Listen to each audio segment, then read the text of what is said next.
Қайырлы күн, құрметті оқырмандар. Байғанин аудандық орталық кітапханасының ұйымдастыруымен тағдырыма әсер еткен кітап республикалық челленджі кітапханалық жобасы. Әр оқырманның ойы, пікірі біз үшін маңызды. Ендеше кезекті қонағымыз алдарыңызда кітапхана оқырманы, Жемсағыз газетінің редакторының орынбасары Бақытгүл Жалғасбайқызы. Қош келдіңіз. Қош көрдік. Алғашқы қояр сұрағым: әр оқырманның біз үшін талғамы талассыз, ұстанымы ұшқыр, пікірі қымбат. Жоғарыда атап өткенде, айдарымыздың тақырыбының өзі тағдырыма әсер еткен кітап деп алынып отыр. Кез келген шығармада автор бар, оқиға бар, желі бар. Осы автор үштікті біріктіре отырып, оқырманға ой салары анық. Осы орайда сізге қояр сұрағым: соңғы оқыған кітабыңыз жайында айта өтсеңіз, және өзіңіздің осы кітапты оқу барысында тағдырыңызға әсер еткен кітаптарыңыз болды ма? Қайырлы күн, құрметті кітапхана оқырмандары. Сіздің осы жобаға шақырған кезде, тақырыбын айтқан кезде, тағдырыма әсер еткен кітап деген кезде, ең әуелі бірден мен өзімнің оқыған кітаптарым лента секілді бірнешеуі өтті ғой көз алдымнан. Сол кезде тағдырыма әсер еткен кітап деген кезде мен бірден менің Төлен Әбдіктің «Парасат майданы» кітабы есіме түсті. Осыдан бірнеше жыл бұрын осы сіздердің кітапханаларыңыздан алып оқыған болатынмын. Неге мен сол кітапты айтып отырмын? Бұл кітап кез келген басқа да көркем шығармалардан, көркем әдеби кітаптардан айырмашылығы. Бұл кітапта өзінің заманының идеологиясы емес, жалпы ол кітапты көркем туындыдан көрі адамның ішкі дауысы, ішкі ойы деп те айтуға болатын шығар. Енді мысалы кез келген адам өзінің қарапайым қандай да бір іспен айналысып жүргенде де өзінің ішкі ойлары болады, үнемі адамның өзінің миында диалог жүреді, барлығымызда да солай шығар деп ойлаймын. Сондай кездерде бір әсіресе адамның бір қандай да бір басына бір іс түскенде, қандай да бір проблемалар туындаған кезде, қандай да бір мәселе шешілмей жатқан кезде, әсіресе сондай кезде адамның миындағы диалог тіпті өршіп кететін сияқты да. Әлде бір сондай мезетте тап болды ма сол кітап? Сол бұрында да жалпы Төлен Әбдіктің осы «Парасат майданы» туралы кітабын онда да мықты қаламгерлердің пікірлерін естіп оқып жүрдім да, бірақ сол кітапты оқуға аса бір кейінге қалдырып, аса бір көп танытпай жүрген едім. Содан кейін нақты сол кітапты қолыма алып, арнайылап сол кітапты оқып шықтым. Және ол өте бір қызығушылықпен оқып шықтым. Жалпы сол мен әдебиетші емеспін, әдебиет сыншысы емеспін, ешқандай жазушыға, ешқандай қаламгерге баға береді. Тек мен оқырман ретінде берер бағам. Бұл кітап ешқандай заманауи, сол заманның ғана өлшемімен, сол заманның идеясымен ғана, сол заманның идеологиясымен ғана шектеліп қалған кітап емес. Бұл «Парасат майданы» қай кезеңде де оқырманына бір өзіндік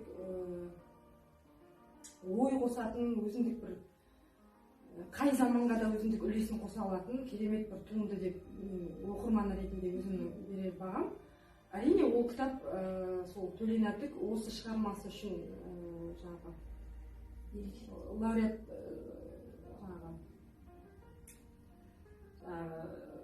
мемлекеттік сыйлықтың лауреаты атанды ғой. Нақ осы шығармасы үшін. Бұған дейінгі жазған шығармаларының да әрине сарыны ұқсас.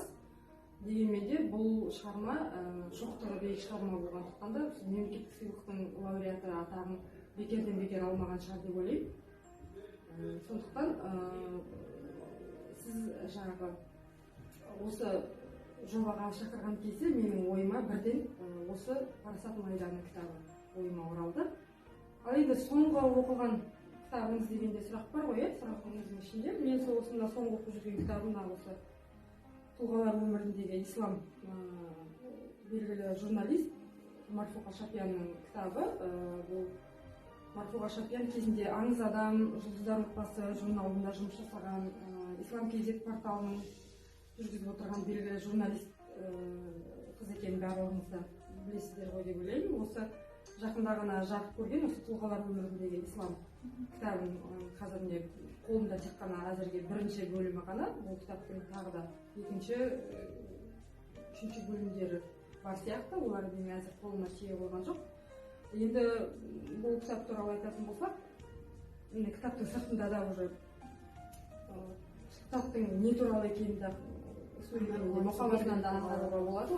Мысалы, біздің кемеңгер тұлғаларымыз Абай, Шоқан, Ыбырай, Әл-Фараби секілді сондай біздің қазақтың, біздің ұлттың мәдениетіне, ұлттың әдебиетінде, тарихында ойып тұрып орын алатын тұлғалардың, біз мысалы Абай десе, біз Абайдың шығармашылығы бірден есімізге оралады. Ал бұл кітапта олардың өміріндегі, сондай белгілі тұлғалардың өміріндегі ислам дінінің алар орны, олардың сол өз өмірлерінде ислам дінінің өз өмірлеріне қалай дінге кеткендіктері жөнінде кеңінен айтылатын керемет кітап. Оқуға барлық оқырмандарға оқуға кеңес береді. Сіз үшін кітаптағы кейіпкер оған жаныңыз ашып немесе кейіпкермен бір болып осындай сәттеріңіз бола ма? Әрине. Әсіресе көркем туындыны, көркем шығармаларды оқыған кезде сол басты кейіпкермен біте қайнасып, сол кітапты бітіріп шыққанға дейін сол адамның, сол кейіпкердің өміріне етене араласып кеткендей, кейде тіпті соның өмірін сүріп жүргендей әсер қалдырады. Ол енді жазушының, қаламгердің шығармашылығына байланысты. Егер жазушының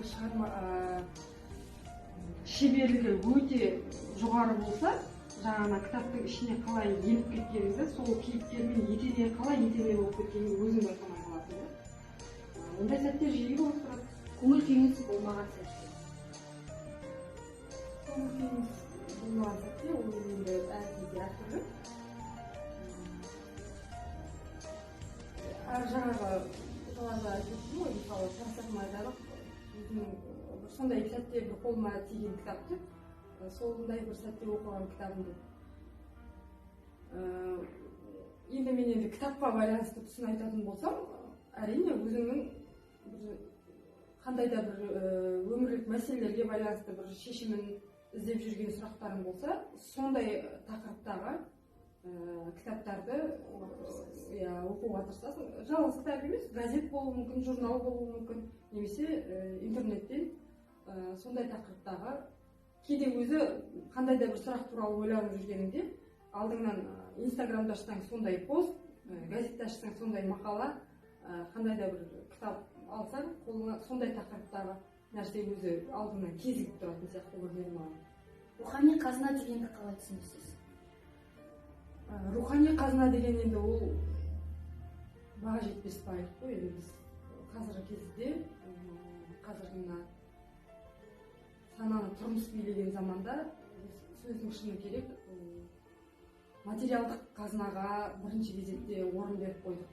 Рухани қазына кейінгі кезекке сырылып қалды. Соның салдарынан енді қоғамдағы әртүрлі, неше түрлі келеңсіз жағдайлардың орын алып жатырғандығының себебі сол барлығы да сол рухани қазынамызды төмендетіп алғандығымыз, керісінше материалдық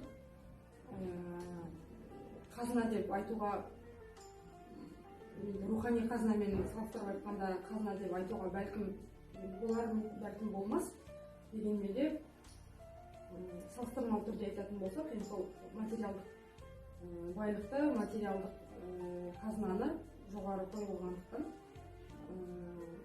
жалпы кейде өзің айналаңдағы адамдармен әңгімелесу барысында да рухани әңгіме айтатын адамдардың саны аз. Керісінше қонаққа барсаң да, қандай да бір шараға барсаң да, қай жерге барсақ та ең бірінші кезекте сол материалдық деңгей бірінші кезекке шығып тұрады. Әрине ол жағы өкінішті. Дегенмен жоқ деп те айтуға болмайды. Рухани әңгіме айтатын адамдар да бар, санаулы. Рахмет.